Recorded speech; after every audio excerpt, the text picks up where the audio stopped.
Hi, everybody. This is Matthew Fulton and Mike Snelson of Parkway Business Solutions. Normally, most of our videos, you see me on here, but Mike and I have been working together specifically to create a video to help small business owners better understand exactly what's necessary to go through the SBA disaster relief application.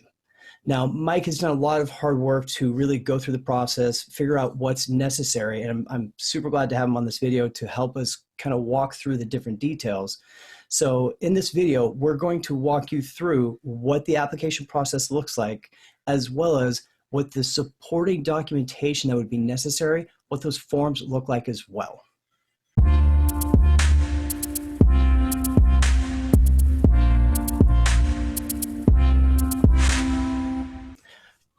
Mike, thank you so much for, again, taking the time to put together all this information. I'm going to turn it over to you so we can dive in, take a look at what the application process is like.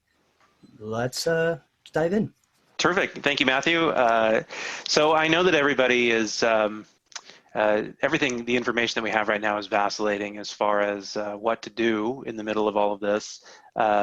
We are getting pretty solid information from the SBA currently, and we've got the most current information, at least up to date, here in this presentation. So bear with us. Quickly, what I should do, because you're right on that. Of course, guys, here's the disclaimer. We are not attorneys nor certified public accountants. What we mean by that is the intention of this video is to provide you with a resource that you can utilize, but we implore you to reach out, connect to your tax professional or your legal counsel for any questions or concerns you may have. This video is intended for informational purposes to help you get pushed along the way. Perfect. So looking at the information, we figured the place that we found easiest to start was with the SBA's disaster loan three-step process. Now, these disaster loans, for all of you small business owners and even personally, these have actually been around for a while, and they were previously used for other types of disasters, more like physical disasters. And that's going to be important as we go along, because you'll notice in the form itself, in the application, that it does mention questions about physical destruction of property or loss of property. And that may not affect us in this situation because this isn't necessarily a physical loss. So let me share my screen and we'll get into the documentation here. So the first thing to note as we're looking at this is that it is in fact a three-step process. One of the main things is that a business of any size can borrow up to $2 million for physical damages. Now in this case, they are revamping that for a different type of damage, as we said before. For homeowners, you can see that there is $200,000 of replacement that's offered, but right now we're focusing mainly on businesses, so we're going to stick with that. Once you have sent in your application, your credit will be reviewed. The loan officer will determine your eligibility and work with you from that point forward. At some point in this process, if everything goes right, you'll be signing documents for closing or closing the loan closing documents, of course, and beyond that point, you'll be assigned an SBA case manager to review ongoing your loan and payments, etc. Perfect. I'll be sure to I will add the links that are important to a lot of this stuff into the description of the video itself, so people can go and refer back to that also.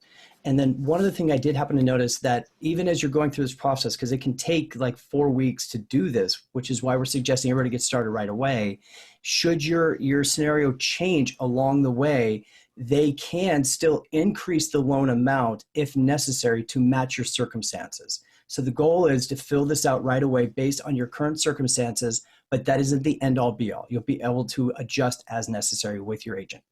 Great point, Matthew. Thank you. So moving forward, we do want to give some simple instruction here about how to get to the disaster loan application. You can see on my screen, I just typed into Google SBA disaster loan application. The easiest way to get here is just to go to apply online. When you go there, you will have to do a registration with the SBA. It does require that you put in your social security number, and we'll get back to that in a little bit because there are some privacy policies you should definitely read up on when working with the SBA. But to get us moved forward, the first thing that I want to review here is that once you do have your registration in place, the first screen that's going to pop up for you is going to look like this. And it's going to tell you that you have the option to look at eligible disaster areas or immediately apply online. Specifically, especially California, because California has been established as a, depending on what your governor of your state has established at this time will impact this. So for all of California, we're based in California, basically everybody is now available for this. If you are in a state in which your governor has not declared a state of emergency, it may not be available yet, but be sure to keep checking to the point where it happens. Correct. And you can see on my screen now, I just put up is the second screen that you'll see as you go in, and it's going to differentiate between business and nonprofit, and then homeowners and renters. And of course, for our businesses, we're going to go ahead and select business nonprofit. Now, once that's through, it is going to make a final suggestion or a final request of you, that is for you to list out what type of organization you're applying for. So be sure to have handy what type of entity your business is, whether that's sole prop, corporation, partnership, limited liability, potentially non-profits as well are going to have to fill this out. So you'll want to make sure that you select that. And then they've put in this nice notation here that if this is for coronavirus, you'll want to just select the economic injury button, which is this one here. One thing to note on the percentage rates that we currently have information on is that for businesses, we're talking about a 3.75% interest rate, and for nonprofits, it's a 2.75. That may change in the future, but for now, that's the information we have. There, real quickly as well with this, if you're not familiar with what the type of entity business you are, I would recommend, you'll need this anyways, your prior year tax return should be able to help provide that information to you. You're going to need it anyways. But of course, again, this is a great reminder. If you're not familiar with some of this stuff, this is where you should be reaching out to that tax professional for it to help you get these solutions or the answers. Absolutely. So moving forward to the actual loan application, once you've gotten past that screen, the next thing that's going to appear for you is the loan data. I'm just going to hit this save button so that it remembers that we're here. We're in the software now, or in the program now for the loan application. And a lot of this is pretty straightforward. One thing that I will note that's important here is up at the top, to my knowledge, no one's received an actual FEMA 9-digit registration number for Corona-19 or for coronavirus. So that at the moment you don't have to worry about. And in fact, it says if you know your 9-digit FEMA registration number, go ahead and enter it. And then you can see that it auto-populated the economic injury item here for what you're applying for. Perfect. I assume whatever you chose will probably populate as well, but worst case, again, you by this point should already know the organization type, of course. Exactly. The next thing, though, that I do want to make sure to cover, because a lot of business owners don't always deal with this unless they're dealing with government forms. When it talks about applicant's legal name, that legal name is the name of your business if you're a corporation. It is the name of the person if it's a sole proprietorship, unless you have an EIN.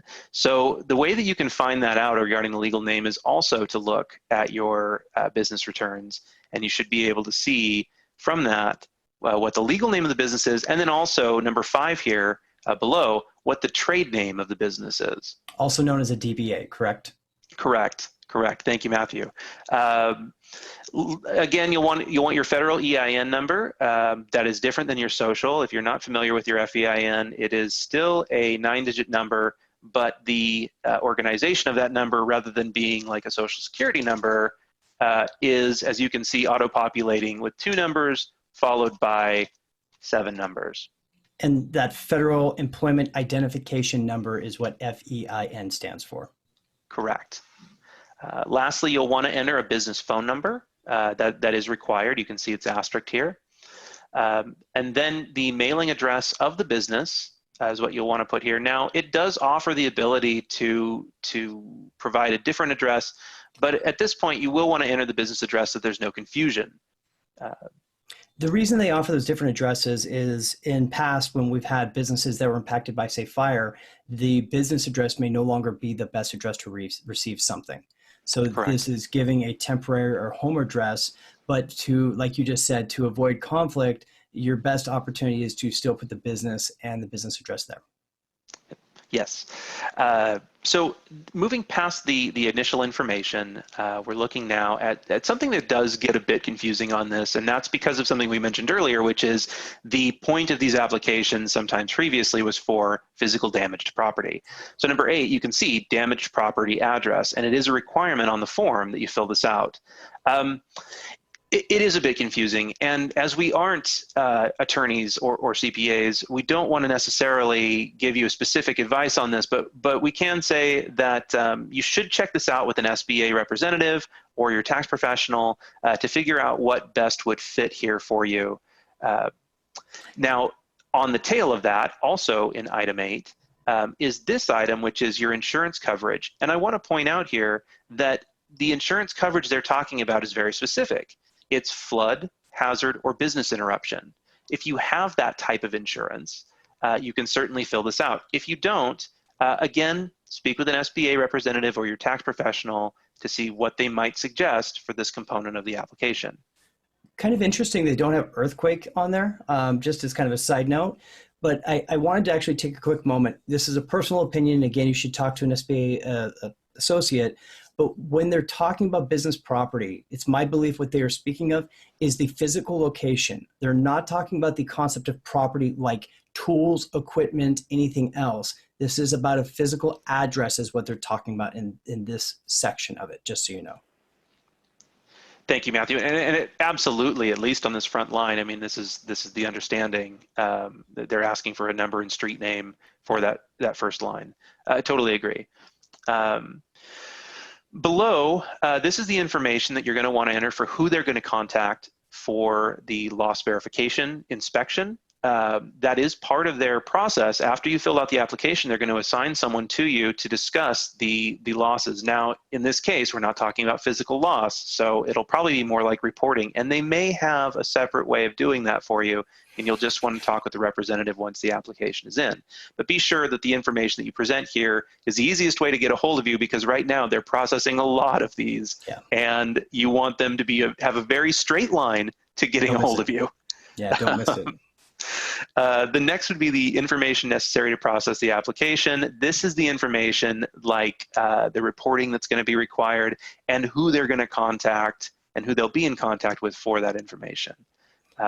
Lastly, and this one gets missed quite a bit here, let's go down to business activities. Of course, it does give you free range here to put in whatever you'd like. Number of employees pre-disaster. Important, very important. Yep.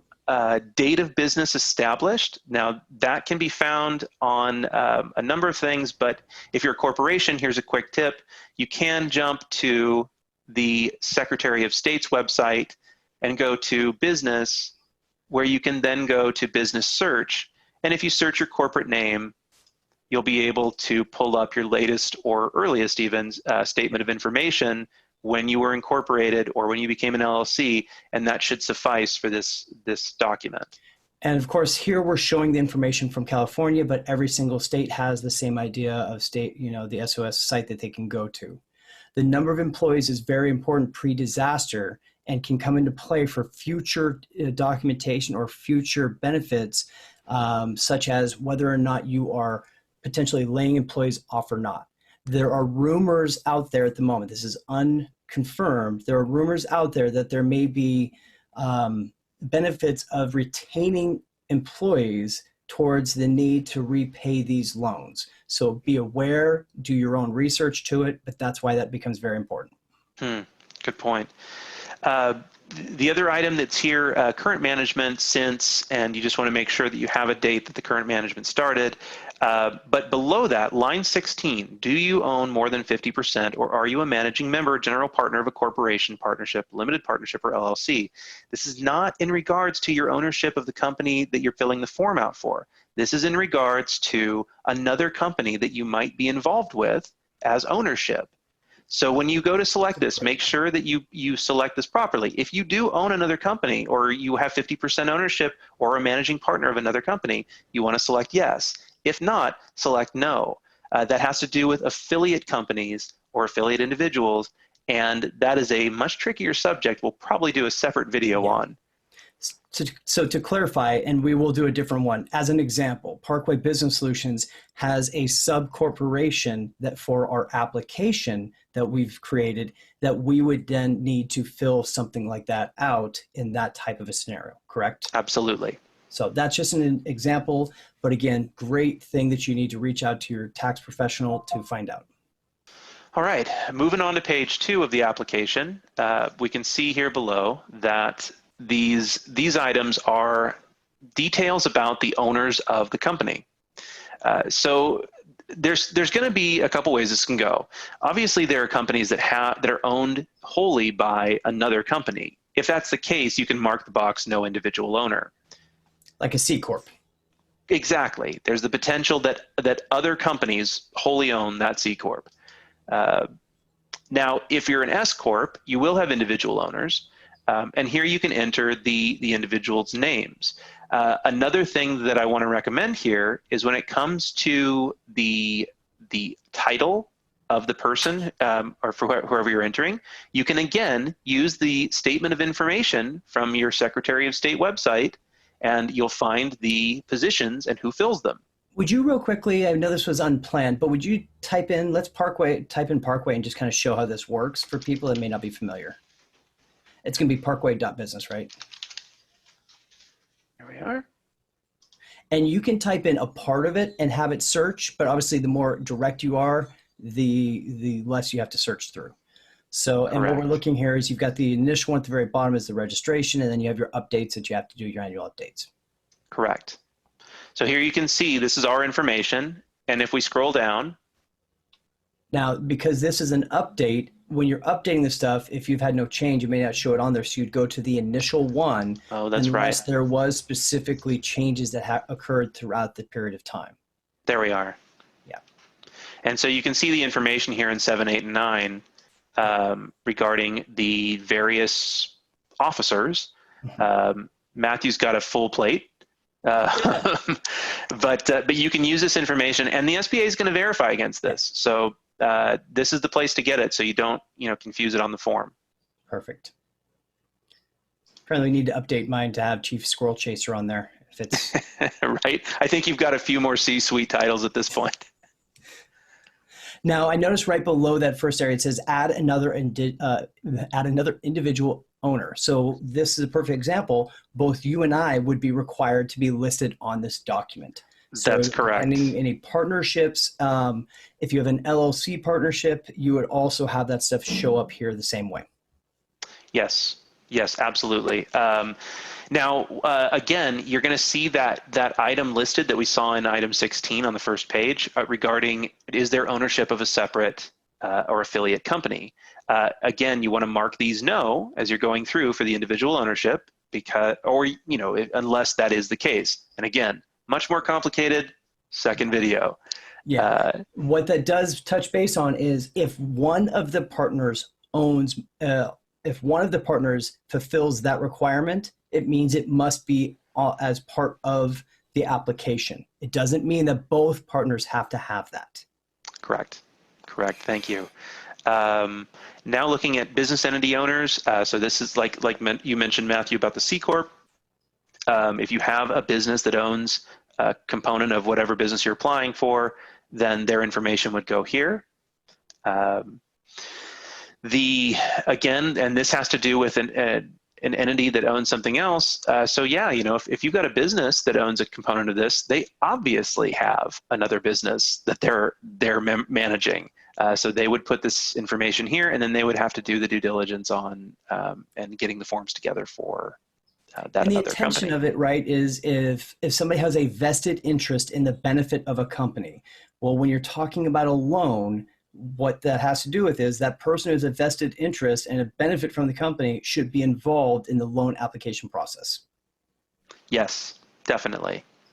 So I know a lot of questions at the bottom, it looks like, right? So Yeah, so these are more just the general sort of character of whoever is applying. And, has the business or listed owner ever been involved in bankruptcy or insolvency proceedings? Yes, no. Does the business or listed owner have an outstanding judgment, tax lien, or pending lawsuit against them? Yes, no on that as well. Quick save this so we don't lose any. They've got a lot of things coming through, so they're pushing for saving regularly. One thing to real go quick ahead. tip I might recommend as you're going through this stuff, if you find that you're taking more time than you expected, use your screen snip tool, grab copies, and save the answers as you're putting it in, just in case something happens, you lose internet, whatever. But if you're filling this stuff in, just grab a screen capture, save it. I always do it into PowerPoint, but that way if you had to fill it back in, you have the answers. You don't have to remember or research it. It'd be easy to fill it back in worst case. Absolutely, and great point. Another item here wanted to bring up is that the application that we're going through now, is it's pretty straightforward. It's a lot of what we're really going to focus on here is the supporting documentation that's required for this process. Now, to that end, question B here, does the business or listed owner have any outstanding judgments, tax liens? A big part of what they're asking for in supporting documents is liabilities. So it'd be a really great idea to get a copy of your personal credit report as quickly as you can, so that you can look at that and see if there's any blind spots in your picture of your own liabilities, even potentially tax liens. And just to be safe with everybody, but of course, this is, if you have any of these things, if you have to say yes to these things, it does not mean you should not apply. It means you need to contact your local office, speak to an agent, and they can advise you the best way to go.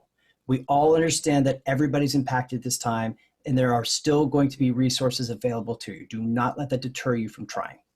Absolutely. Absolutely.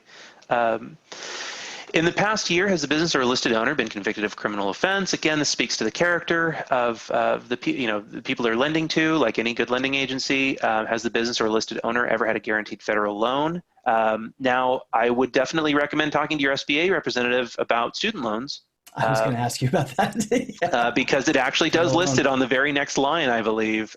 Is the business or listed owner delinquent on any federal tax, direct or guaranteed federal loans? And you can see right here, student, as well as FHA and VA, federal contracts, federal grants, or any child support payments. So you want to make sure that you've got that information ready. Does any owner or spouse or household member work for the SBA? That one should be pretty easy to answer. Chances are, if you do have somebody working for them, you've filled out this application already.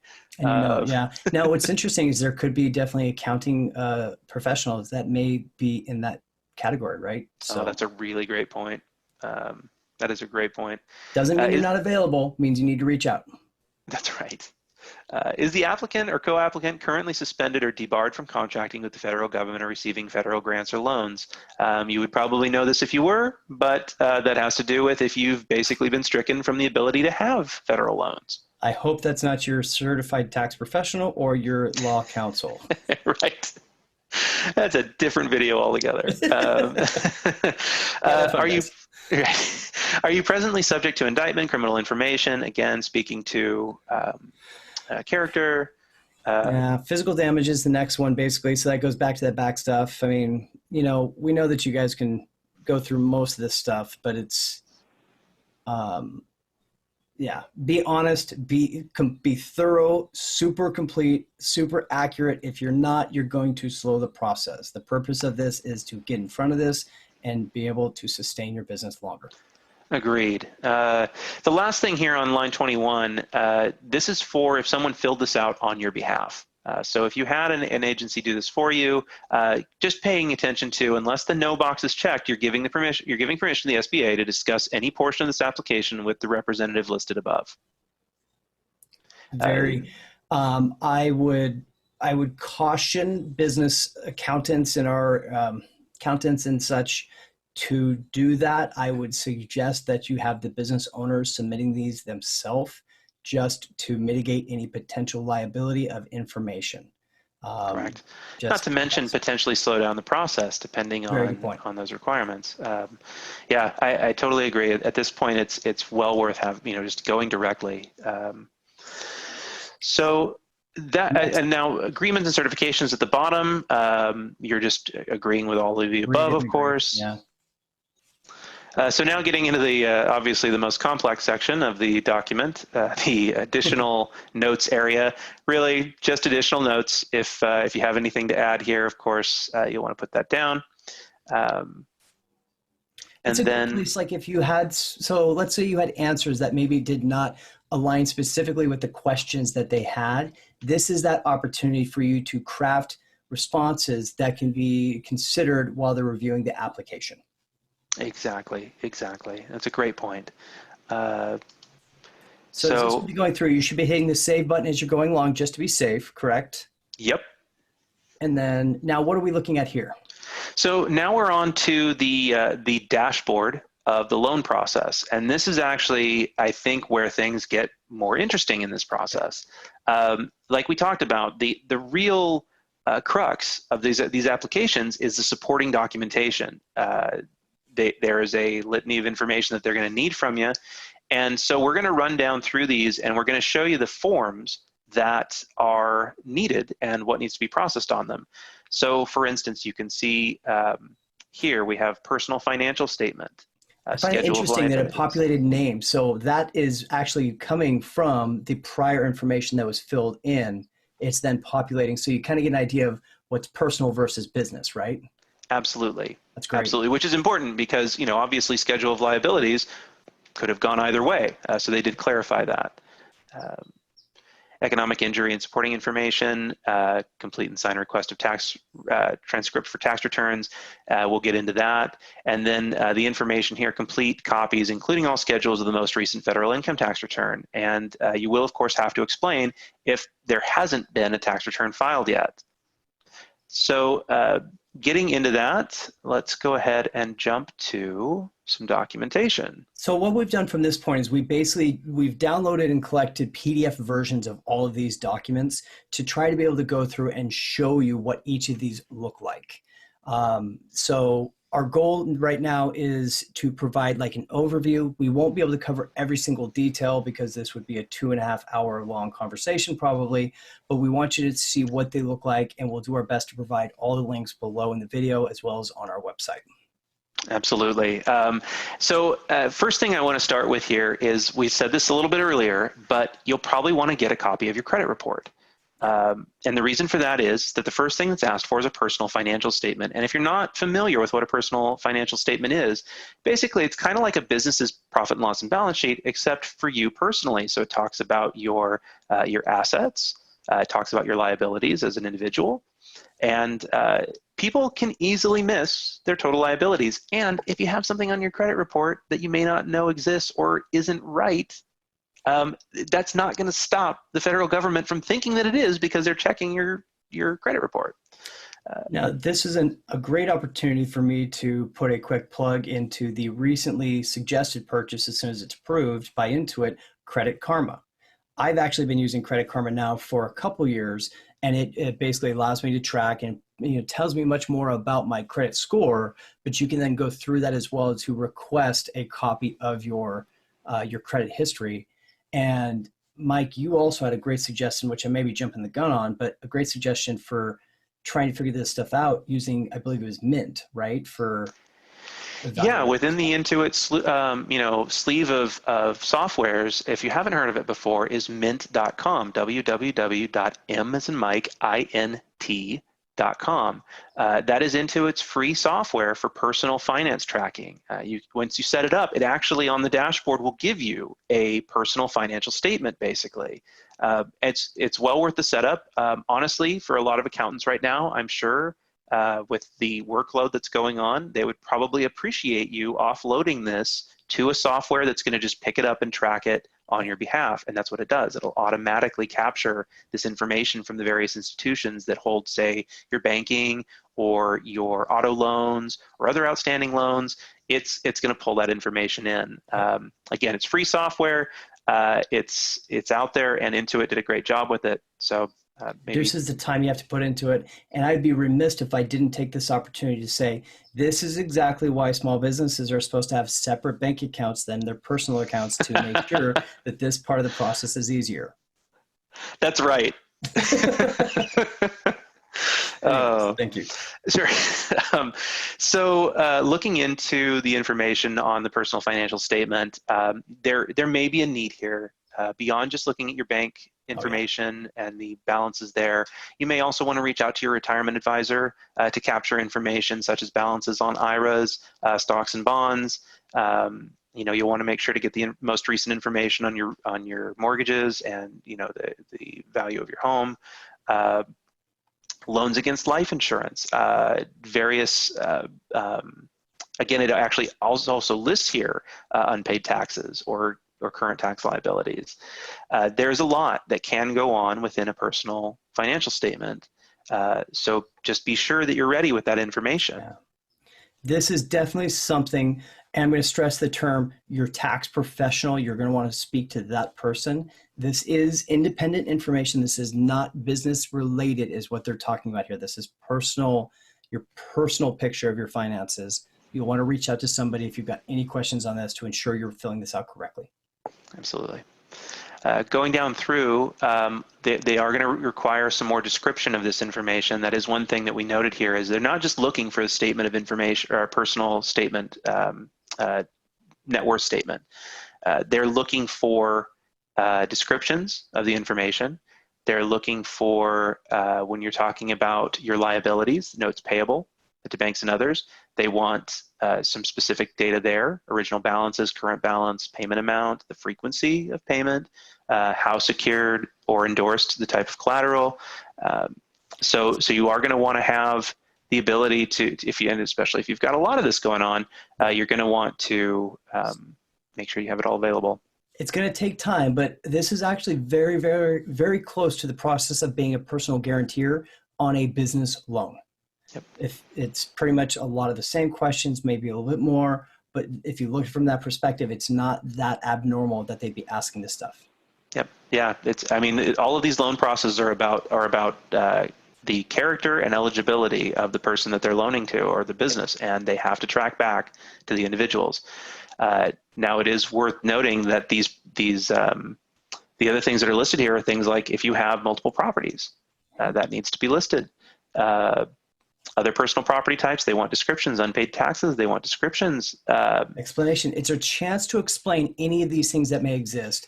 And I want to stress again, regardless of how you fill these fields in, this is not a specific reason as to why you would or would not be approved. You absolutely should take the time and still apply. Yep. Let's see, rolling down through. I don't want to dive too far. That was Form 413, correct? That was 413. Okay. Looking down through. Now this actually lists something important here. I think we're going to get into this a little later. This has to do with going back to what we said about reading the privacy agreements and the other agreements that are entailed in getting a loan with the SBA. We're going to get into that a little bit later, but this is that same information being provided here on the Form 413. Our desired intention by mentioning it again is please stop, slow down, take the time to read it, make sure you understand it. If you don't, refer to legal counsel. It is important information that has to do with your rights with privacy of information, pushing forward with this specific form. Exactly. The next line item here, now we're diverting away from the personal information. We're going into the business information. And what this is a schedule of liabilities for the business. And that's SBA Form 2202, which is specifically required for businesses. Yes, thank you. The liabilities they're talking about are primarily notes and loans payable. So mortgages can fall into the long-term liabilities area. Some notes are shorter-term liabilities. When they're talking about accounts payable, this would be a good thing to bring up with your tax professional or with an SBA representative. That could be a really interesting conversation because are we talking about, your latest phone bill, or are we talking about like the most recent payment on a long-term loan? You'll want to find out from them just how specific they're trying to be with that kind of short-term payable item. And that may all be impacted by the size, the structure of the business. Like an account payable could be something where if the volume of that account payable, even though it's a current account payable or current liability, may be important to be on this, which is why we really suggest speaking to that SBA professional, having that agent that's working with you and your tax professional. Exactly.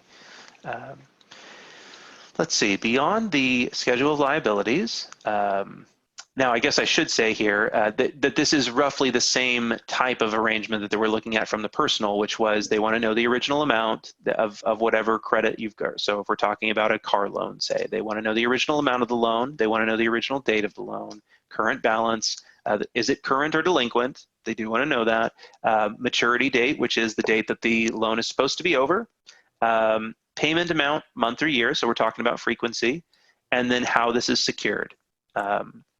It would be suggested actually for these documents we're going through now, if you're going to need those, take the time, fill these out first, right? Yes. By doing so, it's going to provide you the context you need to more efficiently fill out the other online forms. Agreed. You know, and you actually make a great point, Matthew, in that process flow wise here, the path of least resistance is going to be the one that gets most answered most likely. So if you have this information filled out ahead of time, when you hit send on that application and they call you, you're going to want to have this information ready. Yes. Because they may not call twice. And look, if I was the agent, I'm going to call the ones that are more complete first. Yep. Always. Absolutely. So the next one we're going into is what is this? The EIDL form? Oh, this is the P019. So this is specific to what's going on now for this economic injury. Yeah. So now this is important because the two line items here at the very top, gross revenue for 12 months period prior to the disaster and the cost of goods sold for 12 months prior period to disaster. Now, the reason that's important is because that's not going to be reflected necessarily on your tax return. That's something that you may have to get from your accountant or internal bookkeeper because as we understand it, the official date of this becoming a disaster was March 13th, 2019 or 2020, which means that the 12-month prior period would most likely be from February 1st of 2019 to February 29th of 2020. That information, unless you're running on a very specific fiscal year for taxes, is not what's going to show up on your calendar year tax return. Great point. So you'll want to get this information from your accountant or bookkeeper, and that is, I would say, probably one of the more difficult things to get if you don't have an accountant or bookkeeper currently. And we strongly recommend to make sure that everybody has the best information possible. Again, the date that we're giving you of that March 13th is the knowledge we have, the best knowledge we have at this time that we made this recording. There may be governmental changes to that specific date, which would impact this registration process. So be sure when you're filling this out to reconfirm what that is in your area in case there's any kind of a change. Absolutely. Now below that, we can see rental property lost rents due to the disaster is listed here if that applies to you. Then this section here, the compensation from other sources received as a result of the disaster, this is if you're receiving revenues or you're receiving support from some other method. So, I mean, I can immediately, just seeing this first time, I can think of 12 different questions that come to play, and this is a perfect reason why you need that SBA agent. For example, if you're able to defer sales tax payments or defer payroll tax payments, do those, it's not actually compensation necessarily, but how does that play into these questions here? And maybe even if you have those other entities to where those may be receiving compensation, how does that actually apply into this scenario? So that is a really good point. So that is the PO or the P019. Now comes I think this is an interesting one, and we're not going to go too far into the rabbit trails that could happen here in the 4506T, but what this is a request for transcripts of a tax return, and this is to be sent to the SBA, and I'm going to try to explain this simply. Let's say that you are the only owner of your business and you're an individual owner. What they're looking for from you is your 1040 as the personal individual owner of the business. But the transcript of it. Correct. Correct. Now, they're also looking for 3 years of information. And if we go down the form a little ways, you can see down here where they're asking for the periods that you're wanting to collect this information for. Be ready to give them this year, last year, and the year before. Now, so I would actually make the suggestion based on the fact of when this has occurred, and because we're right at the point where many people may not have filed tax returns yet, you should actually be prepared to provide, I would say 16, 17, and 18, potentially 19 if it's already been filed. And this information is needed both for the personal financial statement information or personal loans or for property, as well as for businesses specifically. It's going to be needed for all of those. Correct. It may be worth noting here too, I would definitely recommend that under these sections below the transcript requests, basically mark everything. Why go back? Yeah. If you're going to ask that the IRS provide all this information, don't have return trips from the SBA to ask for another one of these. Just fill it all out. I could be wrong on that, and certainly you want to talk to them about that. But in my way of thinking, just wholesale.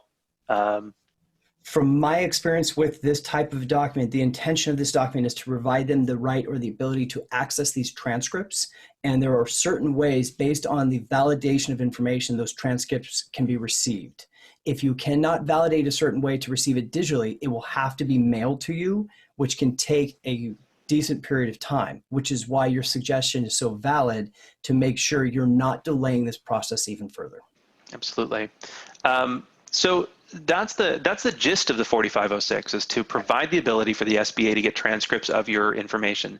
Now, where this gets more fun is, like we've been talking about throughout this stream, is in regards to various ownership setups for companies.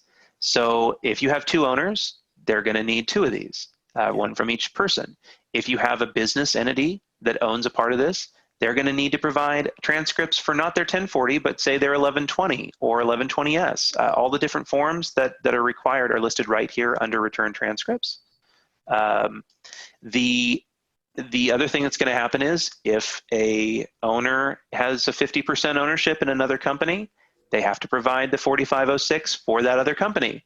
And they're going to have to go back 3 years for every single instance of this. So be sure that you understand the ownership setup of your company and the ramifications of the owners who might own something else. So this really ties back to those other questions, like you had said, which really, it helps validate why those are so important and what's going to be necessary. So definitely. Again, this is definitely an area for focus. Please do extra research. I hope we've highlighted it enough for everybody to make sure that you're seeing that this is going to be necessary to get this done. Perfect. Thank you, Matthew. Lastly, scrolling down to the bottom here, we've got these are the privacy and other some of the other contractual terms of this this application, and we strongly recommend that you read this data. Please remember. Yeah, I'm sorry. On purpose, we are not going to specifically talk in deep detail about this because we are not lawyers or certified public accountants. And if you haven't caught the disclaimer yet, you should be talking to said people if you have questions on this, because this is not something we wish to be sued for. So that's right. Your due diligence, read this. We're here to help inform and educate. That's right. That's right. Again, and it is. Some of these may surprise you. Some of the things that are in here, but keep in mind, this is a loan that you're taking directly with, an agency of the government, and so they do have specific requirements. And we strongly recommend you go through those, especially as Matthew said, with a representative, or the professional or an attorney. So the information we've provided today has been specifically focused on the application process through the SBA for disaster relief. Now, state to state, there are many other resources that are actually available out there. And we implore you to reach out to the appropriate entities of your state to find where you can get the most information possible. One point to be made here is certainly, your government and the people in these positions, especially SBA representatives, they're here to help. They have been for a very long time. They want to see small businesses in the United States succeed. That's their mandate. So they're there to help you succeed on this. Again, try to make sure that you're making it the path of least resistance for them. They are most likely processing a monster amount of these various applications for different businesses. Everybody is trying to get into this funnel. So do your best to make it easy on them. They're nice doing their them. best for you. Yeah, be nice to them. Also, when it comes to the information that we've listed here, we are going to provide links for this. Matthew, you're certainly far more informed on the technical side. If you want to give them some information about where they can find this information from us. Absolutely. So on top of this, beyond the fact that these are the steps that every business owner should be trying to take to shore up their businesses, we'd also like to invite anybody who is still open at this time, still acting in business. We're doing our best to get a website set up called shareyour.business. So the URL is shareyour.business spelled out. It's a website designed specifically to allow different business and different entities to go on, list, share what they're doing. If it's, for example, if it's a restaurant, if you're offering special pickup setups, or if you're doing delivery, please go list it. We've heard recently locally there's a restaurant called Lazy Dog Restaurant. They are, as an example, they've transitioned or pivoting at the moment to offer like a grocery package. So they're using their connections to help put together packages for people to get food. And if you need for it to be delivered, they can do that. Maybe you have an online business, or maybe you had a yoga studio and now you're finding that you can't bring people in. So you're doing online courses. We'd love for you to list that, as well as coupons for your business. Our intention of this is to help small business owners and to help strengthen everybody's local community as much as possible. So you can reach out to us. It's Parkway Business Solutions. Our website is www.parkway.business. You can call us at 805-419-9197. But truly, again, we will not know all the details for every environment. So we implore you, reach out to your tax professionals, your legal counsel. They'll help you through this. And we wish you all a very, very successful rest of the year.